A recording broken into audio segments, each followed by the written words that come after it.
figured this out when I have I got multiple sclerosis. I'm at the primary progressive stage, and I'm handicapped and everything. I'm handicapped. I'm all the way. I all the way cannot walk. I am legally blind in this eye. This eye is fading out quick. I have a whole bunch of issues, and so I found out. That's how I learned this, by writing these stories out. I wouldn't be tripping to myself over how sick I was going to get, how much my back hurt. Will I be able to walk tomorrow? How do I get to the bathroom? As long as I'm writing this stuff out, I'm not overthinking any of that shit. And I'm real quick to overthink my relationship with my wife. I'm always worried that I say the wrong thing last. Is she mad at me? What else I can do? There's no way to me any woman wants to hold down a dude who is as disabled as I am. Like, I used to be a school teacher. I didn't think anybody ever wanted to do that. And so I'm always worried about the pressure and stress I'm putting on her. We got kids and everything. She has to do all the driving with the kids. All that stuff I overthink all the time. It's in the back of my mind all the time. So when I start writing on my gratitude story, I'm not overthinking any of that. I'm not overthinking that the kids don't listen to me. I'm not overthinking how much money I bring into the house. I'm just focused on whatever it is I'm grateful for. And most of the time, when you really think about it, you don't expect to be free of negative thoughts. Oh yes, absolutely. Please ask a question. That's why I started bringing this on live, because I wanted to interact with people and answer these questions. But yes, ask a question. Go ahead on. Yes, I like that. 1,000 thank yous for even hanging with me and rocking with me. The fact that you're interacting and asking questions, that's going to end up being a gratitude by itself. Maybe on, today is Wednesday, that's going to be in a gratitude on Thursday or Friday. I'm going to have to write that one down. The fact that you interacted and were asking questions about the podcast and about the gratitude and everything else. That's cool. You have no idea how cool that is. That also makes me think maybe I shouldn't have put this weird special effect on the screen to do a live with. I'm going to have to be a little bit more careful with that. I thought it was cool at first seeing the things come out of the eyes, but wow. Now I'm damn near making myself dizzy. Whew, gotta be careful with that. I do this on live because on Monday, Wednesday, and Friday, I drop these lives as a podcast and on my YouTube channel. So I cut them all down. I try to cut them down to like 10, 15 minutes. And it has the gratitude stories that you just heard me tell you about. I just told 3. It has something I call the King's News, and that's whatever stops you from scrolling. Whatever absolutely just stops you from scrolling, makes you put the phone down, just makes you go, I didn't know that. Whatever stops you from scrolling, I call that the King's News. The link, what I'm talking about on Friday, because this episode it's Wednesday right now for us, but this episode will be released on Friday. And the King's News is going to be about how Ecuador has all those wild hippos, and how they're taking over, they're messing up the rivers, and it's wild out. It is crazy down there in Ecuador. No, not Ecuador, my bad, Colombia. Ecuador wants to take some of the hippos, but Colombia has a hippo problem. And that's what made me stop my scrolling. Like, I'm just scrolling through the phone, looking at stuff, trying to find something to look at, do anything. And when I saw that story, that there were so many wild hippos in Colombia, I can't imagine what I would do if I saw a wild hippo come at me. If I'm just in my car and I see just a hippo crossing the street, no, that would mess me up. A hippo. What do you do if a hippo wants to mess with you? Like, what do you honestly do? Nothing. Not a damn thing. Nothing at all.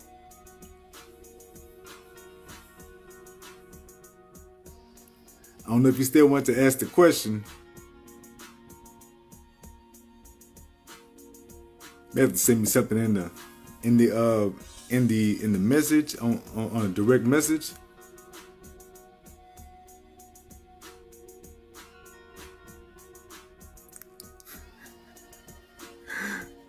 I am anticipating this question so much. So much. I am anticipating this question. I'm dying to know what the question is.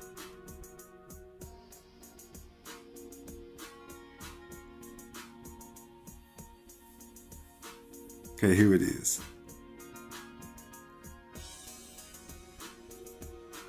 Oh, wow. Let me pick this up and read this all the way.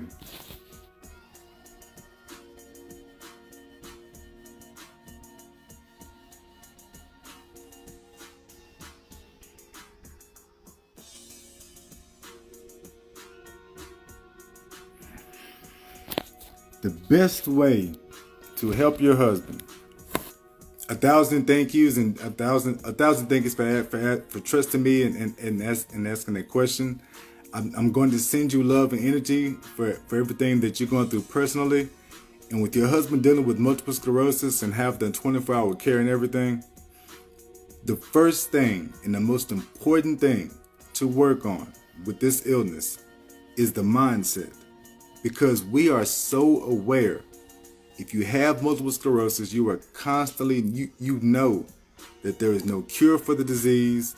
You know that you're going to get worse. So if you're already in the hospital now, I went 6 years without health care at all. So I have some kind of insight into how your mind can go. And for me personally, and I really feel like this is anybody with a chronic illness, but especially things like multiple sclerosis, you've got to keep the mindset together. Because doctors are going to always tell you, you are highly aware that the medications will not stop the disease from crippling you, from making things get worse. It can only slow it down. And when you get those negative thoughts, when you get that negative energy, that's what ends up affecting your parenting. That's what ends up affecting your marriages, your communication. It affects everything. It makes you, it causes depression, the anxiety of coming with this, because you know it is not about how much money you make. There's no cure for this. I have 3 aunts who have passed away from complications of this illness. I have 2 cousins that have this illness as well. I'm the worst. I'm the furthest along down everything. And I know with all my heart, my wife and my kids tell me, when I first got diagnosed with multiple sclerosis, I was so negative. I was so depressed. I was under so much pressure because I knew I couldn't. I used to be a school teacher. I can't teach school anymore because I can't get out the wheelchair. I can't even crawl. I can't even crawl more like more than a few steps. So that it completely blows me away. And so my advice to you is to help your husband get his mindset right. He can get a gratitude journal. Start watching more comedy. One of the things that I began to do after I got the gratitude journal. So once I got good at the gratitude journal, I just started writing this stuff down. Then I began to learn about love languages, and I've just become a whole lot better person and parent since then.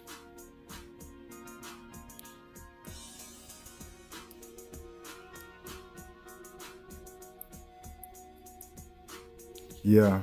And that's how I was too. That's the exact way I was too. And I felt like I didn't have anybody to communicate with.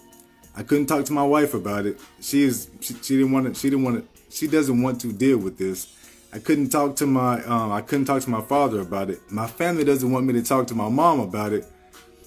The depression, I got kids, the pressure, all of that will literally drive me insane. And when you get depressed and negative like that, it's already bad to be in the wheelchair. It's already hard enough to be in the hospital. It's already bad enough to be going through all this physical stuff, the pain and everything else. And when you start to get negative and you forget everything else good that's going on around you, when you forget that he has you who is asking these questions and doing your best to help him out, whenever we get so negative that we forget to even pay attention to the good things that are going on, that's what affects our marriages, our communication, our parenting. That's what really messes us all up. And so when I work with people, the very first thing that I had people start on working on is a gratitude journal. Write out the story of why. As long as you're writing out the story of why, he's not overthinking the hospital. He's not replaying what he could have done, should have done before he got to this point. But it all starts with getting the mindset together. And the first step to getting the mindset together for me and what I teach people is the gratitude journal. Oh, let me see what you put.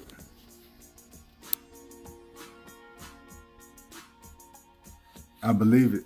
Yep, I believe it. My occupational therapist came in today, and the occupational therapist she wants to bring in one of the big standing chair. And what it'll do is help me stand up, but then I'm just in this machine and I'm just stuck in one position. It doesn't roll, it doesn't move, it doesn't do anything. It's the same exact thing my wife said. My wife said, geez, where are we going to put that thing at? You already got wheelchairs, you've already got this and that. Where will we put that even at down here in the living room? And I said, I don't know, I guess we got to put it in the garage. But I know it could help make me better. I know I got to find somewhere to put it. So yeah, I absolutely understand. You get all this durable medical equipment, it gets full quick. I have this one wheelchair that I have right now. I just got it. And I have another wheelchair that is in the closet. We have to keep it tucked away because I can't even take this wheelchair anywhere else. I can't leave the house with it. It's so big, so heavy. Oh my gosh, it is so big, so heavy. So we can't take it anywhere with us. We're supposed to buy a whole piece of equipment and attach that to the vehicle.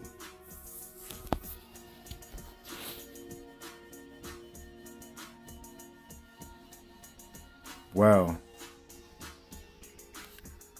cannot talk either. So he cannot, he can't write, he cannot write or talk. Wow, that is scary. So when you communicate with him, is there a way that you can maybe write the stuff down for him? Say the stuff for him?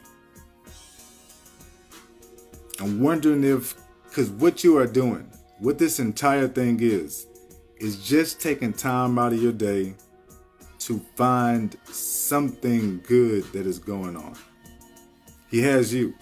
That's the first thing. He has you. Boom. And it starts just like that. My wife doesn't do a gratitude journal. She doesn't do it for me. Nobody does the gratitude journal with me.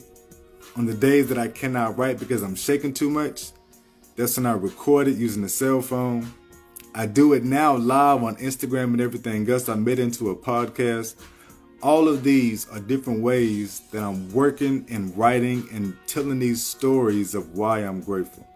Because the more time I spend on why I'm grateful, the less time I have worried about how much worse the illness will get.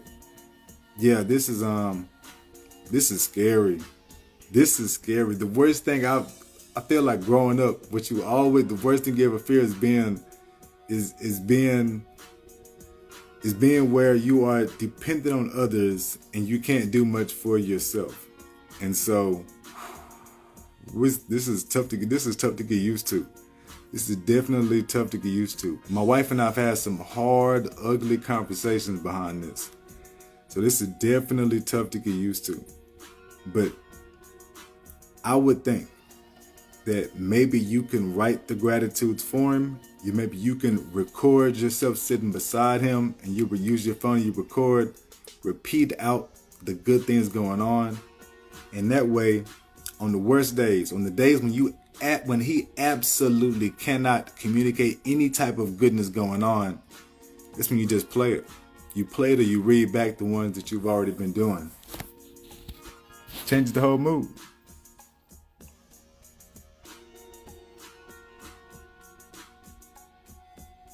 Beautiful. Oh my gosh. That is beautiful. That is awesome. That is awesome. Awesome. I like that. I know I talk about my wife a lot. I'm seriously in love with my wife and everything she does. And since I've gotten like this, I have a whole new respect for her because I know it's got to be difficult, like we just spoke of, being with somebody who's in a wheelchair, bedbound, can't go to the bathroom by yourself. I know it's difficult to be in a relationship with and be a caretaker. And I can only imagine because I am the one being taken care of. And all I ever think to myself is, golly, oh my God. And the longer I'm alive, the worse it gets. That is mind-blowing. The longer I'm alive, the worse it is supposed to get. But as long as I write these stories out, I don't think about the negative so much. I don't think about how bad it'll get so much. Yep. 1,000 thank yous for listening. 1,000 thank yous for listening. I record live doing this like this Monday mornings, Tuesday mornings, Wednesday mornings. And like I said, the podcast is released Monday, Wednesday, Friday. You can find the podcast on YouTube. You can find it on Apple, Spotify, Amazon. You can find it on Audible. My podcast is everywhere, and the podcast is called Mindset Over Bullshit. Mindset Over Bullshit. I am the professor here, Kendrick Avant, but the podcast is called Mindset Over Bullshit. You can even play this podcast, and that can be something. I would love to interview both of you. I think maybe that could be something that we could talk about too on the back channel. I think it would be super awesome, and you don't have to have a camera going. We can do this all audio and have a podcast. The three of us can just talk about it. Can just talk about life, how to do things, the marriage, the communication. Man, oh my gosh, I know we could help a lot of people doing that. But that's something we can talk about in the back channel. 1,000 thank yous again for rocking with me, for listening, for paying attention, for rolling with me this long. I appreciate this. You have filled up my bucket on the Wednesday. I feel like I stayed up for a solid reason. I was super crunk about my PT visit today and some things going on. 1,000 thank yous for rocking with me. You have just confirmed all of it, that it was a good day. I appreciate that. I super duper appreciate that. And I do want to connect with you in the back channel, see if we can make anything happen. We can talk back and forth as needed. I would love to be a help to you all as much as I can. Love to do that. For the rest of Instagram, this is how it is supposed to work. This is how it is supposed to work. It is going to work. We can build our tribe, our community. We can build all of it just like this. This episode will be released on Friday, April 7th at 6 a.m. The podcast is called Mindset Over Bullshit. The YouTube channel is called Mindset Over Bullshit. The blog, the website is Mindset Over Bullshit. Y'all be pretty. Show your gratitude. 1,000 thank yous for rocking with me. And I will see you all next time. Kendrick Avant is out.